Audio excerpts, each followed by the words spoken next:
All right, what's up, YouTube? All right, so this is my 41 millimeter Rolex Oyster Perpetual,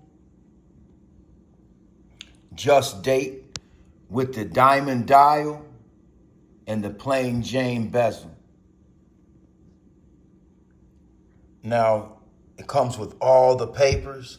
This watch was originally purchased on that date, October 18th, 2020. So it's fairly new. It really put me through a lot of stress, though, you guys. I had to come up with $15,000 in 60 days to get this watch. So I'm not gonna lie, it challenged me. It put me under a ton of stress, and I'm never gonna buy another watch again. I'm never buying no high-end watches again, man. Maybe if it's just for a few $100s or something and I really like it, kind of like this one. Kind of like this one here. This watch was like 250 bucks. Tops. I bought it for like 100 bucks. You know? I like it though. It's a nice watch. If you really look at it, I mean, it's automatic. It's got the time. It's got the date. It's got the year. It's got the month. It's got the day. It's got it, like really everything all in one, that little $100 watch compared to this $15,000 watch. I mean, honestly, which one really looks better, you guys? Probably the $100 watch. Now, this is just a rose gold plate finish, but still. Then we get to my other watches. Tag Heuer. I like that one.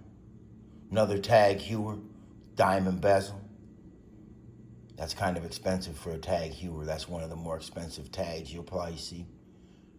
We get to the Rolex 36 millimeter, diamond bezel, diamond dial. We got the plain Jane, diamond dial. There's one missing out of here. There's one Rolex missing, and it's a 36 millimeter, two-tone, just like the other ones. Two-toned with the rhodium Roman numeral dial. And then it has a diamond bezel. And then I got my Armani. That's nothing. That's kind of a cheap little watch, you know. Anywhere from probably $300 to $700. I gotta have it fixed. The band's broken. The face is scratched also, so that needs to get repaired, man. This one also needs to get repaired. It costs $800 to have a Rolex overhauled. That one needs to be overhauled. This one just got overhauled not too long ago. You know? That's the thing about some of these high-end watches, you guys. Just to get them fixed costs a lot of money, man. More than most watches cost in general. You know, $600-800 to get a Rolex overhauled, man. If it fucks up and stops working. So yeah, that's the 41 millimeter, man, that I really put myself just through, man, a ton of stress to get. I'm never putting myself through this again. This is my last watch. That's it, man. There it is, you know.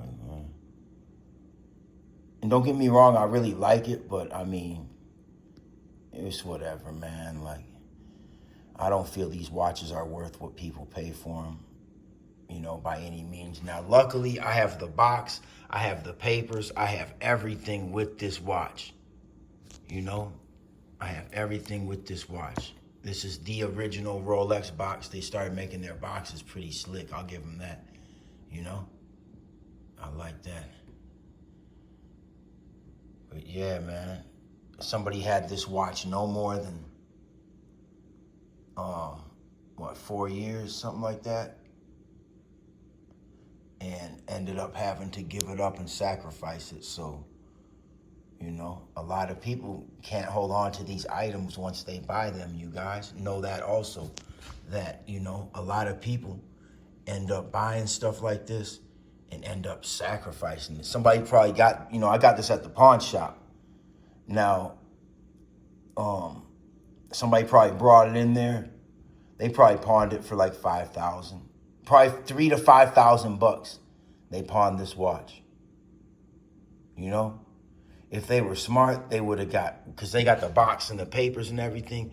If they were smart, they should have, I guess I really don't know, but I feel like they should have got about 5 to 7,000 or more for pawning this watch, man. They should have been smarter than to let it go where they did. They're probably pissed. Whoever lost this watch, man, they're probably pissed, man. You know? These things are 15 bands all day, and that's the cheapest price you're going to get them for. They probably sell up to, at the jewelry store, they would probably want 20 bands for this. Maybe more. I guess I really don't know. You know?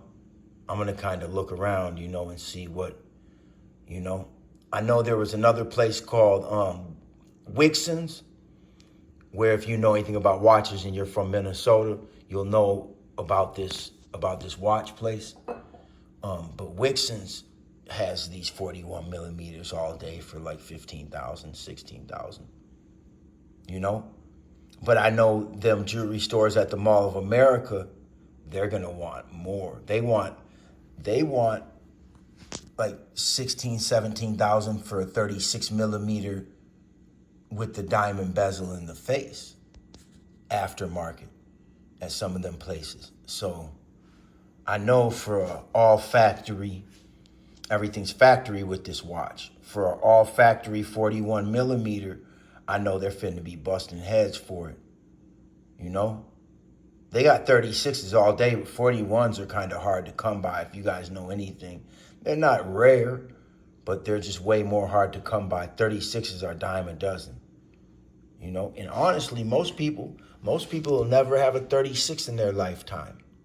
I'm just going to be honest. Most people will never even have a 36 in their lifetime. And, you know, this is kind of like one of like, known as like a starter Rolex, like base model, basic, you know. So there's, you know, you get into yacht masters and sky dwellers and stuff like that, you know, they start getting a lot more expensive, man. But most people never even have them a just date, not even a 36 just date. So it is what it is, man. But this is my watch collection, minus one missing.